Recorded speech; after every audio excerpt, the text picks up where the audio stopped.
Welcome everybody. So it is time to pause notifications, pour yourself a coffee and tune in for the Latte podcast. Now today's episode is one I've been really looking forward to as there is a lot to say. Okay, so immigration has been a huge topic in the UK, and one thing it's always come with a side dish of is a lot of ignorance. So today I have Oliverta, Head of Immigration at Waterstone Legal, to have some real talk and break down some of the biggest misconceptions surrounding immigration. Now, Oliverta, thanks for taking the time to come on again today. I know you've got a very busy day. So I'm just going to dive straight into one of the things I hear a lot and it really irritates me. So it's, I'm sure you've heard it yourself, is immigrants are stealing our jobs. So what do you think of that statement? Oh, it's Nigel Farage all over it, but it's besides politics. I think we do need to give some clarity to the public. I can't blame the mass because sometimes they are misinformed, or media does not do justice, or media is undermined by political agendas and all that. Mm-hmm. So people need to understand that immigrants are people. Immigrants are people like me, like myself. They come into this country for different reasons. Mm-hmm. British people, English people, they decide to immigrate to Austria, Australia, US for different reasons. For instance, if you fall in love with a US citizen, you will decide to move there if you want to marry that person and form your family. So you do need to apply for a spouse visa, i.e. you are an immigrant there. It's the same here. So people, when they come to the UK, they come for different reasons. They come to join their immediate family members because each and every one of us has a right to family life, to human rights. This is a basic human right, that one can live happily with their person that they've chosen. Then secondly, you have highly skilled individuals, talented individuals. They are invited in this country to join in and add value to the country by contributing, by paying tax, by excelling and making UK proud. And then you have also another group of people who come here because they're fleeing war, they're fleeing conflict, they're coming here to seek refugee, safety. This is what UK is known for. So if the public is informed, they will not then come to that wrong conclusion of they are here to steal our jobs. No, they're here for different reasons. And once they become part of the community, then they will of course contribute to the society. They will seek employment. Now when they seek employment, we have great laws in employment law where you don't have discrimination. You will be valued and you will be selected based on your skills.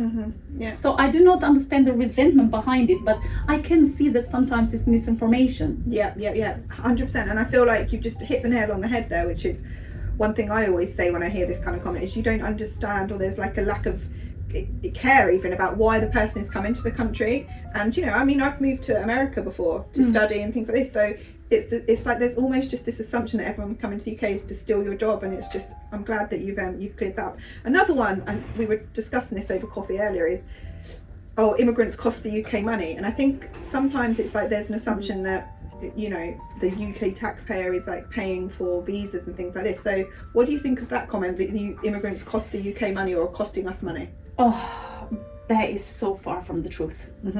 I really need to explain there very clearly. Not only immigrants are not costing the taxpayer money, but they're actually adding to it. When you apply for a visa, there is a visa application fee. This visa application fee is not cheap. It's very expensive. And people pay that. This is for visitors and short terms. Even as a visitor, as a tourist, you pay a fee, which is a considerable amount of money. Now put that aside and let's go to the other category, people who want to settle here via their skilled worker visa, highly talented, or their family roots. Not only they will be paying a quite expensive fee to make this application, but they will also pay a separate fee. It's called IHS. IHS is a fee that is meant to be paid towards NHS, so they don't add to it. Now these people are paying around 3,000 for a 2.5-year visa on IHS alone.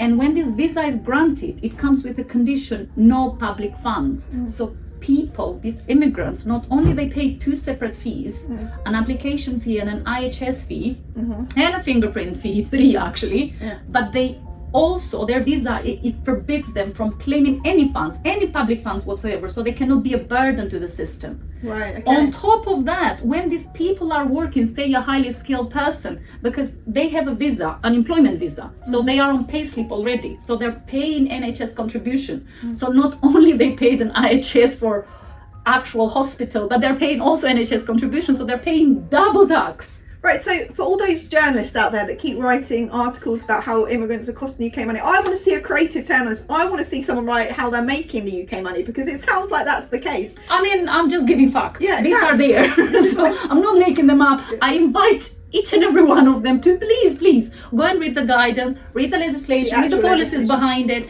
and then before they actually write anything, just literally just copy and paste those. That's it. Don't make it pretty. Just copy and paste. That's all. That nicely leads on to the next question, actually, which you've already hit on a little bit, is where do you think all this ignorance comes from? Well, my personal view, and sometimes I see it as, well, trending around, it would be underlying hidden political agendas. Demonizing immigrants sometimes diverts public's attention from the real issues. At the moment, UK is struggling financially. I have seen so many people who go and attend shelters because they need food, they need vouchers. More than ever, actually, they tripled. Sometimes, well, I take part into some charities and I go and help and assist as much as I can anyway, because busy agenda. But I have seen that those numbers have increased drastically. Wow. And you cannot help but come to the conclusion that UK is actually struggling financially. So instead of the political parties focusing on the real issues behind it, on the real issues behind NHS, why is there so many queues, 8 hours, 10 hours, or why is there not enough funding for the pensioners, and etc., because I don't want to get into politics. They decide to divert and disguise and then demonize a group of people. Because it's easier to blame, to shift the blame onto some people who are maybe a bit reserved or even frightened and scared to raise their voices, because they are already seen as not good enough. So that these people will not raise their voice and say enough.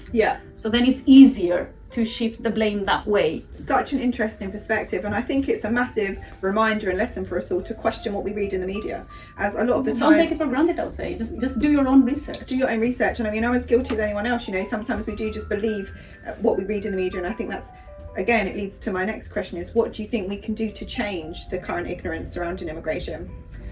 Well, look, the best thing that I like here in this country, as a person who has come and joined and made a family and obviously a career out of it, is a beautiful family as well. You should check out this lady's children. Thank you. I like that I am friends with many people from different ethnic groups. It's wonderful. It's actually the best thing ever. And it's so easy. If you don't understand something, ask the person. Ask your friend. Ask the person next to you. Read. There is so much information out there. I'm not saying go chat GPT. Well, by all means go if you want, but maybe just read other articles as well. So information, I say to my children, knowledge is power. I believe in that statement firmly. Knowledge is indeed power.